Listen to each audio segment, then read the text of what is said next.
Saudamos a todos os nossos queridos amigos e irmãos em Cristo Jesus.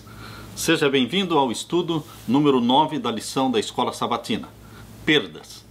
Este é o título da lição. Vamos orar ao nosso Deus. Pai querido que estás nos céus, na tua presença estamos. Meus irmãos e eu nos unimos em adoração ao Senhor Criador dos céus e da terra. Unimos-nos na súplica pelo Espírito Santo na nossa vida. Que o Senhor derrame o Espírito Santo sobre mim e os meus irmãos ao abrirmos a tua palavra. Que o Senhor fale ao nosso coração. Em nome de Jesus. Amém. Perdas. No momento em que Adão e Eva comeram do fruto da árvore do conhecimento do bem e do mal, eles sofreram a sua primeira perda. Perderam aquela natureza santa, espiritual, glorificada com a qual eles foram criados. Queridos, quando Adão e Eva foram criados não no reino animal, mas no reino espiritual de Deus. Foi-lhes dado domínio sobre o reino animal. Porém, queridos, quando eles pecaram, eles perderam aquela natureza santa, espiritual e glorificada. Desapareceram aquelas roupas de glória que vestiam Adão e Eva e eles se sentiram nus. Caíram do reino espiritual de Deus para o reino animal. E no reino animal, todos são governados por instintos. Mas nunca foi plano de Deus que você, meu querido irmão, e eu, fôssemos governados por instintos. Deus nos fez a imagem e a semelhança dele, com uma razão, com um livre-arbítrio, com a capacidade de raciocinar. Portanto, Deus quer nos restaurar, levar-nos de volta para o reino espiritual de Deus. Por isso Jesus disse que aquele que não nascer da água e do Espírito não pode entrar no reino de Deus. Porque nós temos que nascer da água e do Espírito Santo, gerados pelo Espírito Santo, para podermos voltar ao reino espiritual de Deus. Aleluia! Na parte de domingo, perda da saúde. Existe a perda voluntária da saúde, existe a perda involuntária da saúde. O que significa isso? A perda involuntária da saúde é aquela perda da saúde que vem como consequência do pecado. Vem como consequência do distanciamento da árvore da vida. Há milhares de anos estamos separados da árvore da vida. Desde que Adão e Eva pecaram e foram expulsos do jardim do Éden, eles vêm se distanciando da árvore da vida. Portanto, queridos, estamos perdendo altura, estamos perdendo longevidade, estamos perdendo a saúde. Estas são perdas involuntárias. Quer você aceite ou não, nós estamos perdendo a saúde. Mas, queridos, existe a perda voluntária da saúde. É quando nós voluntariamente escolhemos comer e beber de forma errôneos, de forma que vamos perder a saúde e vamos ter doenças que poderiam ter sido evitadas se nós aceitássemos a reforma da saúde, o estilo de vida criado por Deus para os seus filhos nesta última geração. Eu quero ler para vocês neste livro Ciência do Bom Viver. No livro Ciência do Bom Viver nós lemos na página 127. Diz assim: ar puro, luz solar, abstinência, repouso, exercício, regime conveniente, uso de água e confiança no poder divino, eis os verdadeiros remédios de Deus. Queridos, para não cooperarmos com a perda voluntária da saúde, nós temos que aceitar os conselhos de Deus. E aqui está o conselho de Deus: ar puro, respirar profundamente. E o que mais? Luz solar.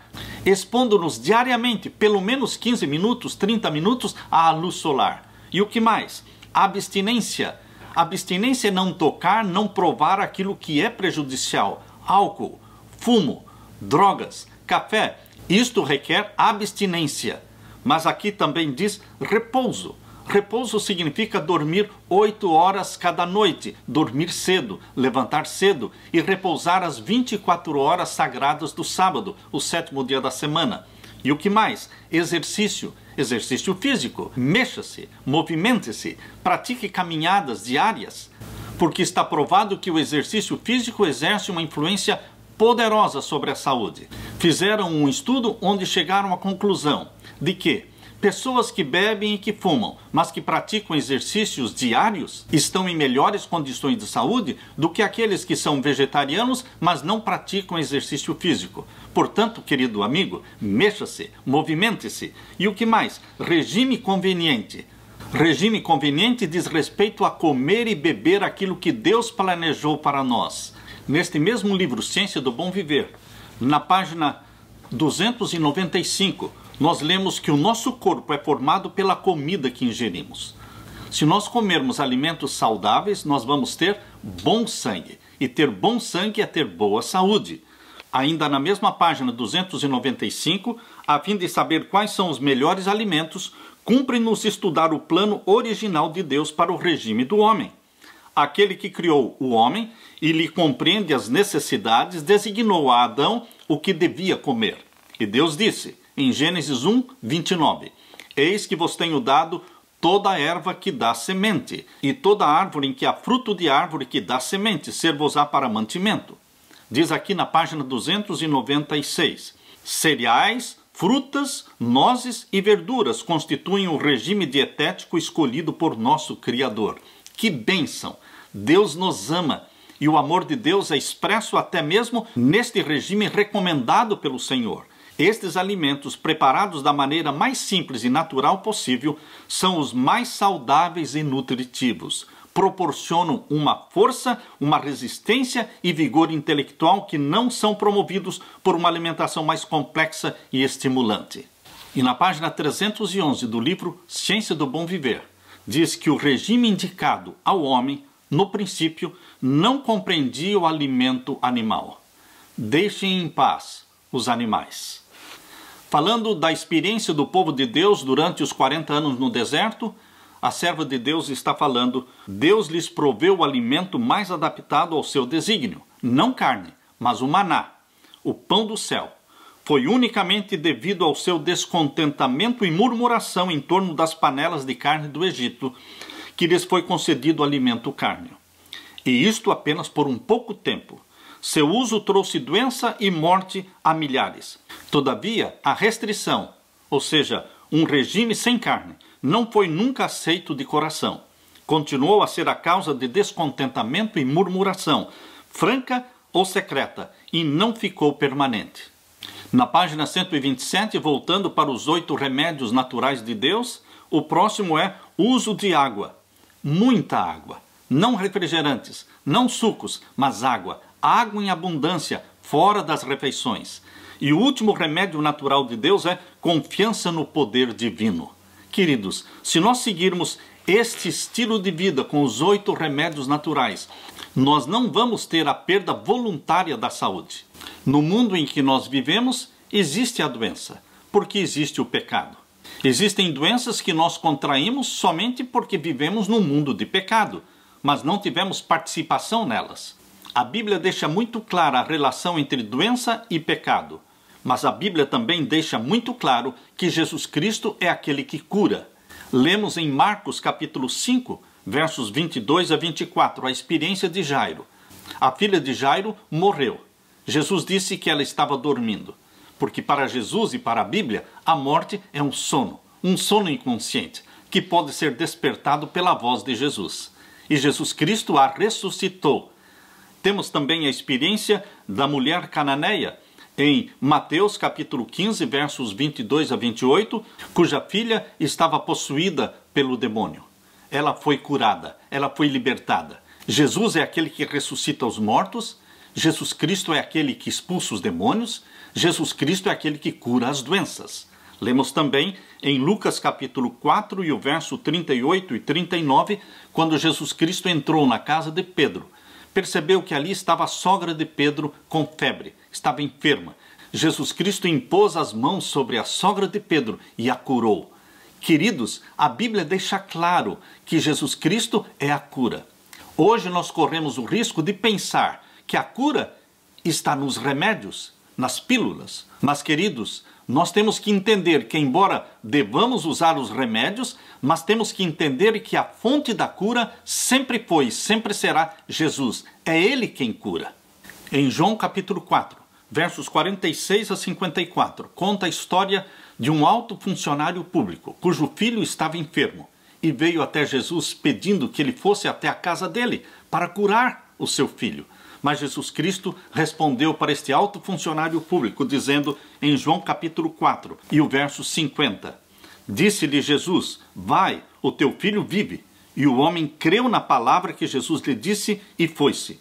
E descendo ele, logo saíram-lhe ao encontro os seus servos e lhe anunciaram, dizendo, o teu filho vive. Perguntou-lhes, pois, a que hora se achara melhor. E disseram-lhe, ontem às 7 horas, e a febre o deixou. E entendeu, pois, o pai que era aquela hora, mesmo em que Jesus lhe disse, o teu filho vive, e creu nele e toda a sua casa. Queridos, no passado, Jesus era a cura. Hoje, Jesus continua sendo a cura. Por que mais pessoas não são curadas por Jesus? Porque não mais cremos que Jesus seja a cura. Existem os remédios. Embora não devamos desprezar os remédios ou a medicina, mas nós devemos entender que a fonte da cura sempre foi e será Jesus Cristo. Existem exceções, casos excepcionais, que Deus permite a doença para fins sagrados, para propósito santo, queridos, mas são exceções. Uma das exceções está o caso de Jó, que Deus permitiu que Satanás trouxesse sobre ele a doença. A doença sempre tem origem em Satanás, no pai do pecado. Deus permitiu que viesse a doença sobre Jó, mas Jó se agarrou a Deus. Ele teve uma íntima comunhão com Deus na hora dura e difícil. O próprio Jó disse, eu te conhecia só de ouvir, mas agora os meus olhos te veem. Jó capítulo 42 e o verso 5. Um outro exemplo bíblico, que é uma exceção, é Paulo. Paulo tinha uma enfermidade e por 3 vezes pediu para ser curado. E Deus disse, não, Paulo, você não será curado. A minha graça te basta. Paulo dizia, quando eu me sinto fraco, quando eu me sinto doente, aí eu sou forte. Eu dependo inteiramente de Deus. Sofrendo as dores da doença crônica, Paulo estava mais bem preparado para entender aqueles que sofrem. Queridos, embora não possamos fazer quase nada em relação à perda involuntária da saúde, porque está fora do nosso alcance, mas nós podemos sim fazer muito pela nossa saúde quanto à perda voluntária da saúde. Como? Adotando os 8 remédios naturais de Deus. Adotando o estilo de vida que Deus quer para você e para a sua família. Na parte de segunda-feira, perda da confiança, parte 1. Todos nós somos pecadores. Em algum momento nos mostraremos indignos da confiança que alguém depositou em nós. Você já foi vítima da traição de alguém em quem confiava? Como é fácil confiar nas pessoas que merecem a nossa confiança. Mas como é difícil confiar naqueles que quebraram a nossa confiança. Mas é exatamente neste ponto que nós precisamos da ajuda de Deus para restaurar a confiança. Às vezes parece mais fácil fugir quando decidimos que o relacionamento não vale o esforço da reconstrução. É mais fácil fugir, é mais fácil se separar. Mas o poder de Deus não será manifesto na separação. O poder de Deus não será manifesto no divórcio. O poder de Deus não será manifesto na destruição do lar. O poder de Deus será manifestado e o nome de Deus será glorificado no perdão, na restauração da confiança, na reconstrução do lar. Isto sim trará glória para o nome de Jesus. Um dos propósitos de Deus no casamento é nos ensinar a lição de reconstruir a confiança quando ela é quebrada. Você e eu temos que acreditar que Jesus Cristo tem poder para transformar, para mudar, para perdoar, para transformar o nosso cônjuge, para acreditar que o nosso casamento pode ser muito melhor depois do que antes da quebra da confiança. Quando a confiança em um relacionamento fica comprometida, como podemos curá-la e restaurá-la? Abra sua Bíblia na primeira carta de Pedro, capítulo 5. A primeira carta de Pedro, o capítulo 5 e os versos 6 e 7. Primeira carta de Pedro, capítulo 5 e os versos 6 e 7. Aqui nós podemos ler. Humilhai-vos, pois, debaixo da potente mão de Deus, para que a seu tempo vos exalte, lançando sobre ele toda a vossa ansiedade, porque ele tem cuidado de vós. Você está ansiosa? Você está ansioso, nervoso, preocupado? Houve uma quebra de confiança no seu cônjuge? Lance sobre Jesus Cristo toda esta ansiedade, porque ele tem cuidado de você. E ainda convido você para ler 1 João capítulo 4 e o verso 18. Primeira carta de João capítulo 4 e o verso 18. No amor não há temor, antes o perfeito amor lança fora o temor, porque o temor tem consigo a pena, e o que teme não é perfeito em amor. Não tenha medo de dar uma segunda chance. Você não perde nada em dar uma oportunidade. Você não perde nada em crer no seu cônjuge, nas suas boas intenções. Mas se ele estiver mentindo, o problema é com Deus, não é com você. Você fez a sua parte. Queridos, no amor não há medo, porque o amor expulsa fora o medo. E ainda convido você para ler Tiago capítulo 5 e o verso 16. Tiago capítulo 5 e o verso 16. Aqui nós lemos: confessai as vossas culpas uns aos outros, e orai uns pelos outros, para que sareis. A oração feita por um justo pode muito em seus efeitos. Confessem as culpas uns aos outros. Maridos e esposas podem ser curados pela confissão e pelo perdão. Existe uma ligação muito íntima entre o perdão e a cura. Por isso diz aqui: confessai as vossas culpas uns aos outros e orai uns pelos outros, para que sareis. A cura está ligada ao perdão. O não perdão gera câncer. O não perdão gera em você um estado físico de ressentimento, de mágoa, de raiva, sentimentos negativos que resultarão em doenças. Portanto, queridos, acreditemos na palavra de Deus. Confessem, se perdoem e sejam curados. Curados emocionalmente, curados fisicamente, curados espiritualmente. A oração feita por um justo pode muito em seus efeitos. E ainda convido você para ler comigo Mateus. Mateus capítulo 6, versos 14 e 15. Mateus capítulo 6 e os versos 14 e 15. Porque se perdoardes aos homens as suas ofensas, também o vosso Pai Celestial vos perdoará a vós. No caso de marido e esposa que se traem, onde a confiança foi quebrada, muitos dizem: eu perdoo, mas não quero mais viver com ele. Queridos, quando o marido e a esposa dizem: eu perdoo, isso significa dar uma segunda chance, continuarem vivendo juntos, ou seja, amarem-se um ao outro com o coração aberto, sem mais lançarem rosto. Porque se perdoardes aos homens as suas ofensas, também vosso Pai Celestial vos perdoará a vós. Se, porém, não perdoardes aos homens as suas ofensas, também vosso Pai vos não perdoará as vossas ofensas. É o perdão que eu dou que me prepara também para receber o perdão de Deus. Reconstruir a confiança quebrada é uma jornada. Devemos dar um passo de cada vez. A jornada começa com um sincero reconhecimento da dor causada e a confissão da verdade. Quando o adultério é a causa do rompimento, a cura começa quando o traidor confessa. Como parte do processo de cura, a confissão deve acompanhar a completa transparência por parte do traidor. Nada deve permanecer oculto. Ou então, quando for descoberto, e será descoberto, a confiança restabelecida será destruída.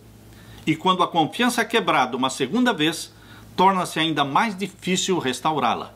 Reconstruir a confiança requer tempo e paciência, boa vontade, espírito cristão. Quanto mais grave a ofensa, mais tempo levará para ser reparada. Devemos aceitar o fato de que, às vezes, parece que estamos dando 2 passos para frente e 3 para trás. Um dia parece que há esperança para o amanhã e no dia seguinte temos vontade de fugir. No entanto, conseguiram reconstruir o seu relacionamento rompido e desenvolveram um casamento mais profundo, mais íntimo, mais satisfatório e mais feliz do que o que tinham antes. Queridos, Jesus Cristo é poder, mas nós temos que crer. Como disse Jesus, não temas, mas crê somente. Aleluia. Na parte de terça-feira, perda da confiança, parte 2. Outra maneira de perder a confiança é a prática da violência familiar. Por mais impensável que seja, pesquisas revelam que o lar é o ambiente mais violento da sociedade. Acontece mais violência dentro do lar do que em qualquer outra parte do mundo. A violência familiar atinge todo tipo de família, incluindo os lares cristãos. Pode ser agressão verbal, ou agressão física, ou emocional, ou agressão sexual, e também a agressão pode se manifestar através da negligência ativa ou passiva. A Bíblia não esconde a violência familiar. A Bíblia trata os seus personagens de forma muito clara e transparente. Por que a Bíblia colocou exemplos como este que está em Gênesis capítulo 37, versos 17 até o verso 28, falando de como José foi violentado pelos seus próprios irmãos, foi traído pelos próprios irmãos, foi vendido pelos próprios irmãos? O caso de José é um caso de violência familiar. Queridos, o erro de Jacó, o pai, de mostrar favoritismo por José, resultou no ódio, na raiva e na inveja dos irmãos contra José. Portanto, queridos, você como pai, você como mãe, não mostrem favoritismo por um filho. Mesmo que você aprecie mais um filho do que o outro. Não deveria ser assim, mas mesmo que isso ocorra, não demonstre isso, não verbalize isso. Outro exemplo bíblico de violência familiar está registrado no segundo livro de Samuel, o capítulo 13, versos 1 até o verso 22, falando dos filhos de Davi. Aminon, filho de Davi, violentou, estuprou a sua irmã Tamar. Tamar era meia-irmã de Aminon, filha do mesmo pai, mas de mães diferentes. Tamar era irmã de Absalão. Absalão matou Aminon. Mas tudo isso aconteceu em consequência do pecado de Davi. Todos os filhos conheciam que Davi tinha adulterado com Batseba. Todos sabiam da história de que ele mandara matar Urias, o heteu, o marido de Batseba. Queridos, o pecado de Davi trouxe desgraça para os seus filhos, para a sua família. Outro exemplo bíblico está em 2 Reis, capítulo 16, verso 3, quando fala de Acás, que sacrificou seus próprios filhos. Fala também de Oséias, fala também de Manassés. Em 2 Reis, capítulo 21, e o verso 6, fala de Manassés. E até fez passar o seu filho pelo fogo, e adivinhava pelas nuvens, e era agoureiro, e instituiu adivinhos e feiticeiros, e prosseguiu em fazer mal aos olhos do Senhor para o provocar a ira. Queridos, queimar o próprio filho ao Deus Moloque. Deus Moloque é Satanás. Queridos, estes exemplos que a Bíblia nos dá de violência familiar é para mostrar que a violência familiar sempre existiu. É pecado aos olhos de Deus. Uma mulher, que chamaremos de Marlene, foi ao seu pastor para pedir ajuda. Ela disse: pastor, o meu marido está me batendo. Na semana passada ele me empurrou, me derrubou e me chutou, quebrando as minhas costelas. O pastor de Marlene foi compreensivo. Ele orou com Marlene e então disse que ela deveria voltar para casa e ser submissa. E 2 semanas depois, Marlene estava morta. O marido a assassinou. Ele era um dos diáconos da igreja. Um marido violento, bruto, ríspido, mal educado, que não sabe tratar a esposa. Não diga nunca que ele é o cabeça do lar, que ele foi instituído por Deus para ser o cabeça do lar. Porque este marido não representa Jesus no lar. Ele não está tratando a esposa como Jesus Cristo trata a igreja. Queridos, seria de esperar que os lares cristãos não tivessem violência doméstica, ou tivessem menos violência doméstica, mas não é o que acontece. O Centro de Estudos de Trauma da Universidade Regente lamenta o fato de que nos casamentos cristãos haja uma frequência muito maior de violência doméstica do que nos lares não cristãos. Você consegue acreditar nisso? Nos estudos ficou provado que existe mais violência doméstica nos lares cristãos do que nos lares não cristãos. Certamente são maridos usando a Bíblia para escravizar a esposa. certamente estão usando a frase: o marido é o cabeça do lar, ou mulheres, sujeitai-vos aos vossos maridos, mas eles esquecem que a Bíblia diz como ao Senhor, e que o marido deve tratar a esposa com amor, com bondade, com ternura, da mesma forma como Jesus tratou a sua igreja.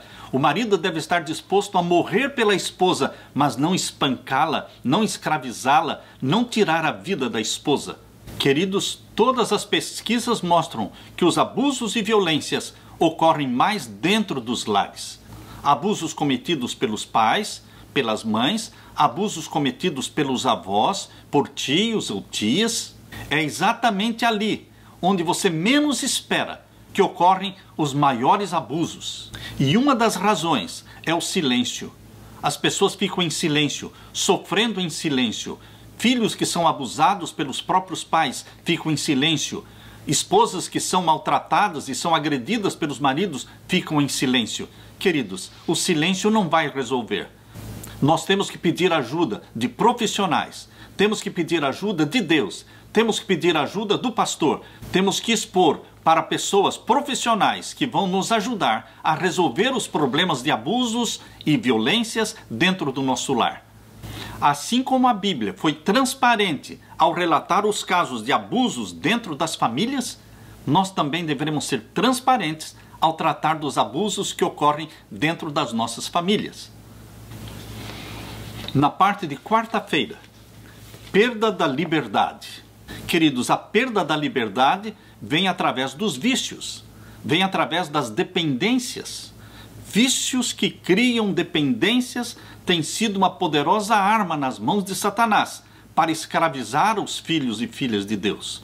Hoje, existe uma rede, existe uma gama, existe uma série de armadilhas satânicas para viciar, para escravizar as pessoas. Só Deus sabe quantos milhões ou bilhões de pessoas lutam contra algum vício.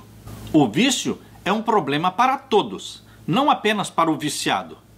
Pais, cônjuges, filhos sofrem muito quando alguém da família está sob o domínio de um poder do qual ele simplesmente não consegue se libertar. Satanás passa dia e noite inventando estratégias, usando-as para viciar as pessoas.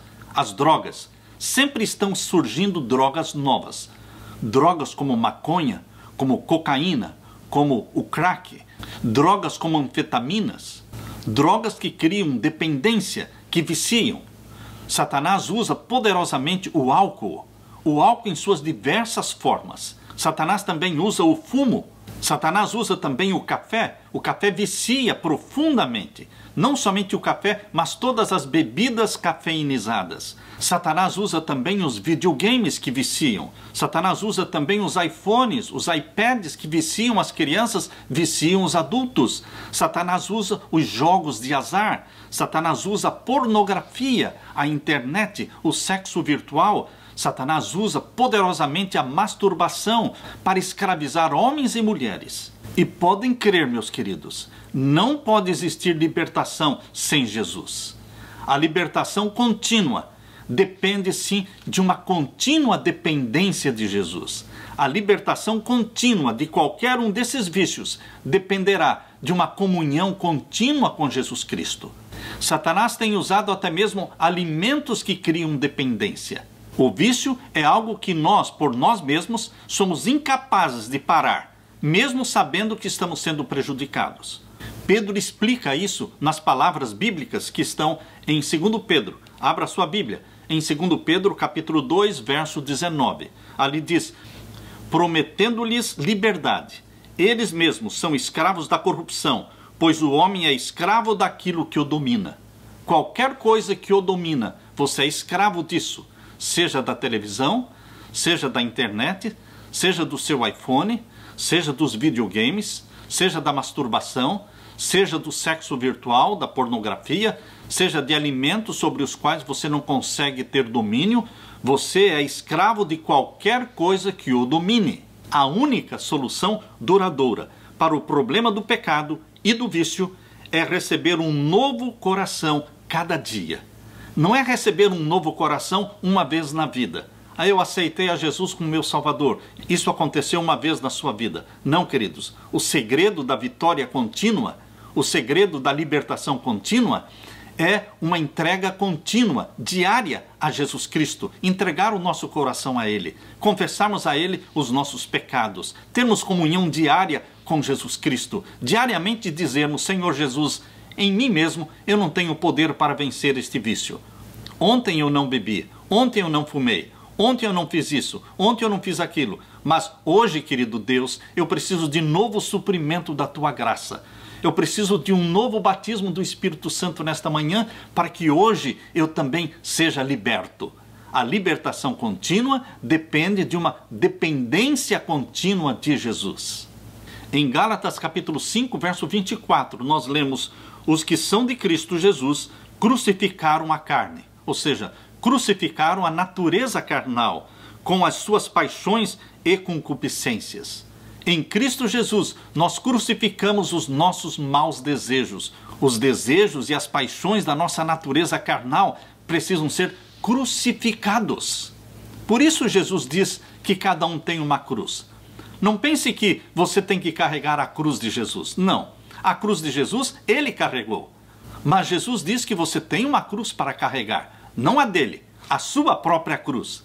Por isso diz lá em Mateus capítulo 16, verso 24, abra sua Bíblia, em Mateus capítulo 16 e o verso 24. Aqui nós lemos: então disse Jesus aos seus discípulos: se alguém quiser vir após mim, renuncie-se a si mesmo, tome sobre si a sua cruz e siga-me. Cada dia, renuncie-se, negue-se a si mesmo. Aprenda a dizer não para as suas vontades, para os seus desejos não santificados. Quando vier a vontade de fumar, de beber, usar a droga, de praticar a masturbação, aprenda a dizer não para os seus desejos, não para si mesmo. Negue-se a si mesmo. Isto é cristianismo. Este é um princípio básico do cristianismo, o negar-se a si mesmo. Tome a sua cruz. Por que a cruz? A cruz para crucificar o eu.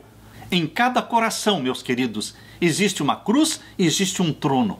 Coloque Jesus Cristo no trono do seu coração e crucifique o seu eu na cruz. Diariamente eu tenho que me negar. Diariamente eu tenho que dizer sim para Jesus e não para os meus desejos não santificados. Comunhão e dependência contínuas com Jesus Cristo resultarão em libertação contínua. Aleluia! Só Jesus liberta. Na parte de quinta-feira, perda da vida. Perda da vida significa morte. A Bíblia fala da morte de forma muito positiva, mas eu sei que isso pode chocar você. Abra sua Bíblia em Apocalipse capítulo 14. Apocalipse capítulo 14 e o verso 13. Aqui nós lemos: e ouvi uma voz do céu que me dizia: escreve, bem-aventurados os mortos que desde agora morrem no Senhor. Sim, diz o Espírito, para que descansem dos seus trabalhos e as suas obras os sigam. Que bênção poder dormir em Cristo. Alguns permanecerão vivos até a volta de Jesus Cristo e passarão pela grande angústia qual nunca houve. Passarão pelo decreto de morte, passarão pelo período das 7 pragas. Mas muitos, queridos, muitos filhos de Deus serão levados ao descanso antes deste tempo. E nós lemos em Isaías 57, abra sua Bíblia, em Isaías 57, e o verso 1 diz assim: perece o justo, e não há quem considere isso em seu coração, e os homens compassivos são retirados sem que alguém considere que o justo é levado antes do mal. Entrarão em paz, descansarão nas suas camas os que houverem andado na sua retidão. Muitos filhos de Deus serão levados antes do mal, antes desta grande angústia qual nunca houve. Portanto, queridos, quando o profeta João escreveu Apocalipse capítulo 14, verso 13, onde diz: bem-aventurados os mortos que desde agora morrem no Senhor, sim, diz o Espírito, para que descansem dos seus trabalhos e as suas obras os sigam, está falando de uma forma positiva da morte, a morte dos filhos de Deus, que não é o fim de tudo. A morte, biblicamente, é um sono inconsciente, um descanso dos nossos trabalhos.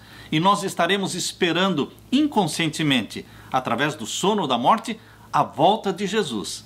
A volta de Jesus e a voz de Jesus, quando soar, dizendo: filhos de Deus, ressurjam, porque o vosso Pai vos chama.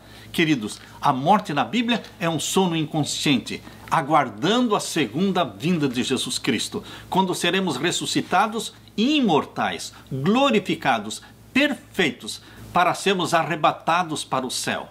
Quando em Apocalipse capítulo 14, verso 13 diz: para que descansem dos seus trabalhos e as suas obras os sigam. O que quer dizer isso? Porque você pode morrer, dormir em Cristo, mas as suas obras não morrem. As suas obras continuam falando mesmo depois da morte. Pessoas continuam se convertendo pelo testemunho da sua vida. Pessoas continuam se convertendo pelas suas boas obras, pelo seu bom exemplo. Queridos, ainda mais, as nossas orações não morrem. Nós morremos, mas as nossas orações não morrem. As nossas orações vão para as mãos de Jesus, que continua as nossas orações. Por isso diz aqui: bem-aventurados os que morrem no Senhor, para que descansem dos seus trabalhos e as suas obras os sigam. Pessoas serão convertidas pelo seu exemplo. E você lá no céu poderá conhecer pessoas que dirão para você: eu estou aqui por causa de você. E você poderá dizer: mas eu nunca conheci você. E a pessoa dirá: sim, você nunca me conheceu, mas depois da sua morte, o testemunho da sua vida, o testemunho da sua fé, me levou a aceitar a Jesus como Salvador. Aleluia! A Bíblia fala claramente que na morte não existe consciência. Na morte não existe sofrimento. Na morte não existe alegria. Abra, portanto, a Bíblia em Eclesiastes capítulo 9. Eclesiastes capítulo 9 e os versos 5 e 6. Eclesiastes capítulo 9 e os versos 5 e 6. Aqui nós lemos: porque os vivos sabem que hão de morrer, mas os mortos não sabem coisa nenhuma, nem tampouco eles têm jamais recompensa, mas a sua memória ficou entregue ao esquecimento. Vamos analisar um pouco este verso 5. Os vivos sabem que hão de morrer. Os vivos têm consciência, eles têm conhecimento. Mas os mortos não sabem coisa nenhuma. Mortos não dão conselhos. Mortos não louvam ao Senhor. Mortos não se alegram. Mortos não se entristecem, porque os mortos não sabem coisa nenhuma. A Bíblia está dizendo que os mortos estão num estado de inconsciência. E diz mais: nem tampouco eles têm jamais recompensa. O que significa isso? O morto não tem recompensa. O justo morto não tem recompensa. O ímpio morto não tem recompensa. A Bíblia está dizendo que a recompensa não é na morte. A recompensa, queridos, só ocorre na ressurreição. Deus ressuscita justos e ímpios para lhes dar a recompensa. Por isso existe a ressurreição dos salvos e existe a ressurreição dos ímpios. Abra sua Bíblia em João capítulo 5. João capítulo 5, aqui nós lemos o verso 28 e 29. Não vos maravilheis disto, porque vem a hora em que todos os que estão nos sepulcros ouvirão a sua voz. Onde estão os mortos? Nos sepulcros. Não vos maravilheis disto, porque vem a hora em que todos os que estão nos sepulcros ouvirão a sua voz. E os que fizeram o bem sairão para a ressurreição da vida, e os que fizeram o mal para a ressurreição da condenação. Portanto, é na ressurreição que vem a recompensa. A ressurreição da vida para termos vida eterna com Jesus Cristo, sermos levados para o céu. E a ressurreição da condenação, que será a morte eterna para aqueles que foram ímpios e desobedientes a Deus. Eles serão lançados no lago de fogo e enxofre, como diz lá em Apocalipse capítulo 20 e o verso 10. Queridos, a recompensa vem na ressurreição. A Bíblia diz aqui em Lucas capítulo 14, abra sua Bíblia, Lucas capítulo 14, versos 12, 13 e 14. E dizia também ao que o tinha convidado: quando deres um jantar ou uma ceia, não chames os teus amigos, nem os teus irmãos, nem os teus parentes, nem vizinhos ricos, para que não suceda que também eles te tornem a convidar e te seja isso recompensado. Mas quando fizeres convite, chama os pobres, os aleijados, os mancos e os cegos, e serás bem-aventurado, porque eles não têm com que te recompensar, mas recompensado te será na ressurreição dos justos. Recompensado te será na ressurreição dos justos. A recompensa é na ressurreição, queridos. Por isso aqui em Eclesiastes capítulo 9, verso 5, diz que os mortos não têm recompensa. Por quê? Porque eles precisam ser ressuscitados para receberem a recompensa. Na morte não existe consciência, não existe alguém que morre e vai para o céu, não existe alguém que morre e vai para o purgatório ou vai para o inferno. Não, queridos, todos os que morrem vão para o sepulcro. E ali eles permanecem dormindo o sono da morte, até que Jesus volte. Voltamos a ler agora o capítulo 9 de Eclesiastes e o verso 5 e 6. Porque os vivos sabem que hão de morrer, mas os mortos não sabem coisa nenhuma. Está claro isso, irmãos? Continua, nem tampouco eles têm jamais recompensa. Por quê? A recompensa será na ressurreição. Mas a sua memória ficou entregue ao esquecimento. Enquanto estão mortos, a memória está em esquecimento. Por isso diz o verso 6, até o seu amor, o seu ódio e a sua inveja já pereceram. Mortos não amam, mortos não odeiam, mortos não têm inveja, mortos não aparecem. Mas então quem são aqueles espíritos que aparecem dizendo ser os mortos? São demônios. Satanás é o pai da mentira. Os demônios aparecem dizendo ser o morto, usando a própria voz do morto, falando de coisas que somente o morto sabia. Mas, queridos, o pai da mentira, que Satanás, engana as pessoas que não creem na Bíblia. Se você crê na Bíblia, você aceita que os mortos nada sabem. Não amam, não odeiam e não têm inveja. E aqui diz, até o seu amor, o seu ódio e a sua inveja já pereceram, e já não tem parte alguma neste século em coisa alguma do que se faz debaixo do sol. Bendito seja Deus pela clareza com que a Bíblia nos ensina sobre o estado dos mortos.